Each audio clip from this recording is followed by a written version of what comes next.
কল্পিতা হানি ট্র্যাপের create করে তাদেরকে প্রলোভন দেখাতো। আদিত্য, তারও বয়স অল্প এবং সেও নানা রকম কল করতো। এখনো পর্যন্ত যে যে তথ্য, যে যে আপডেট আমাদের কাছে উঠে আসছে, তাহলে কি তাদের দিয়েই দেশদ্রোহিতার লোভ দেখানো হতো জেনজিকে?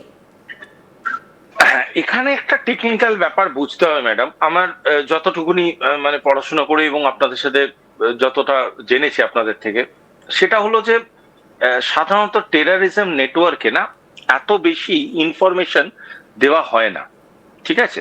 এবার ধরুন এই যে ছেলেটি যাকে দিয়ে ফোন করানো হচ্ছে, সে হয়তো জানে একজন কি দুজনকে, এই একজন কি দুজন তার উপরে লোককে দুজন কি তিনজনকে জানে, ঠিক আছে?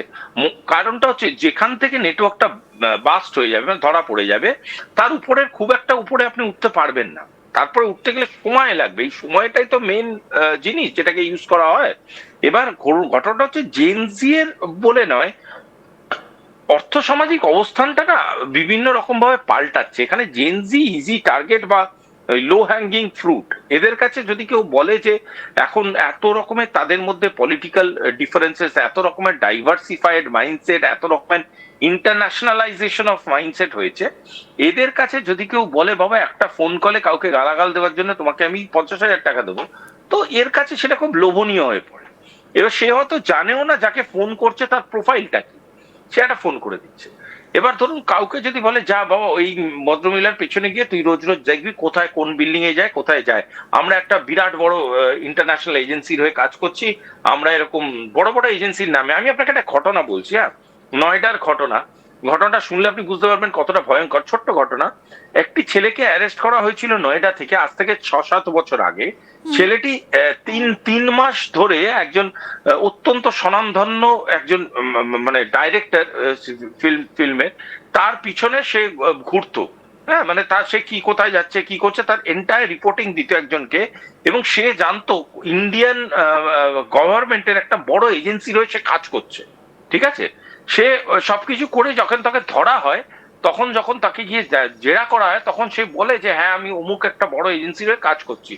যখন তাকে ব্যাকট্রেস করা হয় যে সেই এজেন্সি তাকে চেনে বা কিছু না, তখন বেরোয় যে যে লোকগুলো তাকে কাজটা দিয়েছিল তাকে সম্পূর্ণ ফেক ডকুমেন্ট ফেক জিনিসপত্র দেখিয়ে তাকে কনভিন্স করেছিল যে তাকে সেই এজেন্সি রিক্রুট করছে। অ্যাকচুয়ালি সে তাকে রিক্রুট করেছিল একটা টেরারিস্ট অর্গানাইজেশন, এই লোকটিকে মেরে একটা একটা কিছু করতে। মানে আমি কেন এই গল্পটা বললাম, এই গল্পটা বলার পিছনে কারণ হচ্ছে বিভিন্ন রকম ভাবে এরা কভার আপ করে, কখনো ফেক ডকুমেন্টস দিয়ে, কখনো ফেক কন্টেন্ট তৈরি করে, রাউন্ড অ্যান্ড অ্যাবাউট করে, যেমন তেমন করে একটা এরা একটা লোককে কনভিন্স করায় যে you have to work for me. আর তারা দেখে এখানে লোভনীয় টাকা পাচ্ছি, কিছুটা হলেও ইন্ডিপেন্ডেন্স পাচ্ছি, আমার মতো করে পড়াশোনাও করতে পারছি, ঘুরতেও পাচ্ছি, বান্ধবীও পাচ্ছি, সবই পাচ্ছি, why not, let's have a life. তারপরে তারা বোঝে না যে লং টার্ম তারা কত বড় ফেসে যাচ্ছে, কত বিপদে পড়ছে। ঠিক। এই যে হামিমের একটা প্ল্যান তো ছিল ইতিমধ্যেই, নানা তথ্য আমরা যেগুলো সূত্র মারফত জানতে পারছি বা সংবাদ মাধ্যমের কাছে যে আপডেটগুলো আসছে, এই যে যন্তর মন্তরে যখন সেখানে এই বিক্ষোভটা চলছিল, তখন পুলিশ সেজে পুলিশের পোশাক পরে সেখানে এসে তাদের একটা হামলা চালানোর একটা পরিকল্পনা ছিল। মানে কোথাও গিয়ে কি এই যে আইএসআই এর সঙ্গে তো একটা যোগসূত্র নিয়ে কথা ইতিমধ্যেই উঠতে শুরু করেছে, তাহলে কি আরো একটা পেহেলগামের মতো ঘটনা ঘটানোর একটা ছক কষা হচ্ছিল? মেবি, মেবি, আপনি একদম ঠিক, মেবি হতে পারে, হতে পারে আরো ভয়ঙ্কর কিছু। ধরুন ধরুন বাংলাদেশে যদি আপনি দেখেন, বাংলাদেশে একটা একটা আন্দোলন একটা বৃহত্তর আকার কিভাবে নিয়েছিল, একটি ছেলেকে গুলি করা নিয়ে, কারেক্ট? সেটা যখন ইনভেস্টিগেশন হলো, ইনভেস্টিগেশন কিন্তু সেই ছেলেটাকে যে গুলি করেছিল এবং পুলিশের বুলেট শেল, সেই নিয়ে একটা বিস্তর ফারাকের গল্প আমরা শুনতে পাচ্ছি আজকে কান পেতে। এরকম কেউ একজন ফায়ার করে দিয়ে বেরিয়ে যেত, কিছু একটা করতো, কোনো একটা ছাত্র লিডারকে বা ওদেরই কোনো একটা লোককে মেরে দিত, হয়তো ওই দীপকেই মেরে দিত, মেরে দিয়ে এমন একটা ওকে ভগবান করে দিত, নিজেরা হাওয়া হয়ে যেত, পুলিশরা কেস খেত, সারা দেশে ডিসোবিডিয়েন্স লেগে যেত। এই ধরনের অ্যাক্টিভিটি ঘটানোই হয়তো এদের কাছে কাজ।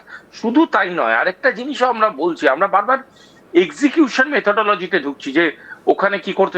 আপনি একবার ভেবে দেখেছেন যে, অবভিয়াসলি ভেবে দেখেছেন, আমি বলার কায়দায় বলছি যে ধরুন একটা পুলিশ অফিসার, একটা ওয়েল ডেকোরেটেড পুলিশ অফিসার, খুব সুন্দর ইংরেজিতে কথা বলছে, কানে ফোন নিয়ে, সে অনেক জায়গায় ইজি অ্যাক্সেসে ঢুকে যেতে পারে, অনেক জায়গায়। প্রচুর 5 স্টার হোটেলে যেখানে কনক্লেভ কনফারেন্সেস হচ্ছে, মিনিস্টার্সরা প্রস্তুত আছে, সেখানে সে টাক টাক টাক টাক করে ঢুকে যেতে পারে। খুব কম লোক আছে যে তাকে আটকে জিজ্ঞেস করবে আপনি কে, সাহসী পাবে না, সাহসী পাবে না। এরকম বহু লোক আছে, এরকম বউটা দিয়ে করে ঢুকে যেতে পারে।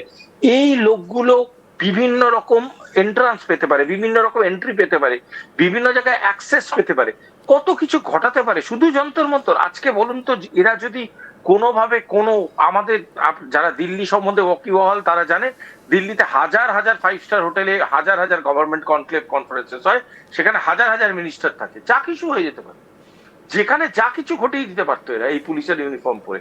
শুধু কি লাঠিচার্জ, তার থেকে অনেক ভয়ঙ্কর কিছু ঘটিয়ে দিতে পারতো এরা। সুতরাং এদের আমি সেটাই শুভাশিস, আমি এই জায়গাটাতে জানতে চাইছি যে তাহলে নিরাপত্তা ব্যবস্থা কোথায়? কারণ যে অভিযোগগুলো সামনে এসেছে, হামিম শুভেন্দু অধিকারী সম্পর্কে রেইকি করতে নিউ টাউনে কিছুদিন এসে থেকেছিলেন বলে সূত্র মারফত আমরা জানতে পারছি, এবং কোন সময় তার নিরাপত্তাটা একটু কমে সেই খোঁজ খবরও রাখা শুরু করেছিল। আবার অন্যদিকে প্রতিমন্ত্রী উমেশ রায়, তার গতিবিধি সম্পর্কে খোঁজ খবর রাখা বা তার ছেলের সম্পর্কে খোঁজ খবর রাখা, এইগুলো যখন কেউ করে ফেলতে পারছে অতি সহজে, তাহলে তো নিরাপত্তাটা নিয়ে প্রশ্ন উঠবে না? কেন উঠবে? তারা তো আজকে অ্যারেস্টেড, উঠবেটা কেন আমি এটা বুঝতে পারছি না। মানে কেউ তো কিছু হামিমের মতন একজন ব্যক্তি যে আইএসআই এর সঙ্গে যোগাযোগ রাখছে, ভাট্টি গ্যাংয়ের সঙ্গে যার যোগাযোগ, যে ডার্ক ওয়েব ব্যবহার করছে, তাহলে আমার কাছে প্রশ্ন হলো, সে দুর্গাপুরে থাকছে, পিলখানায় থাকছে, নিউ টাউনে চলে আসছে, কিভাবে সম্ভব? ম্যাডাম সেটা আপনি জানলেন কি করে যে ও ভাট্টি গ্যাং এর সাথে যুক্ত, যে বর্ধমান থেকে থাকতো, সে তাকে জিজ্ঞাসাবাদ করে এসটিএফ এর সূত্র মারফত। ঠিক আছে, কে এসটিএফটা, কে এসটিএফ? স্পেশাল টাস্ক ফোর্স, পুলিশের প্রশাসন। অবশ্যই প্রশাসন। সিকিউরিটি কাজ করছে তো, সিকিউরিটি কাজ করছে তো, তাই তো অ্যারেস্টেড হয়েছে। সিকিউরিটি যদি কাজ না করে এই তথ্যই তো বেরোতো না। আজকে হয়তো অনেক খারাপ খবর আপনাকে আমাকে আলোচনা করতে হবে। সিকিউরিটি কাজ করছে, সিকিউরিটি কাজ করে, একটা জিনিস বুঝতে, বহু মাস্টারমশাই বলেছিলেন উনি পৃথিবীতে নেই, উনি একটা অসাধারণ কথা বলে গেছিলেন যে একটা টেররিস্টকে একবার সাকসেস পেতে হয়, একটা ইন্টেলিজেন্স অর্গানাইজেশনকে প্রতিবার সাকসেস পেতে হয়। এটাই হচ্ছে দুজনের তফাৎ। এবং কত যে কিছু নালিফাই করে যাচ্ছে ইন্টেলিজেন্স, রোজ কেউ জানতে পারছে না। একদিন যদি একটা কিছু চুপ হয়ে যায়, আমরা ইন্টেলিজেন্স ফেলিয়ার নিয়ে, আমি আর আপনার মতো লোকরা টিভিতে বসে আমরা কথা বলি, আলোচনা করি, কারেক্ট, করাই উচিত।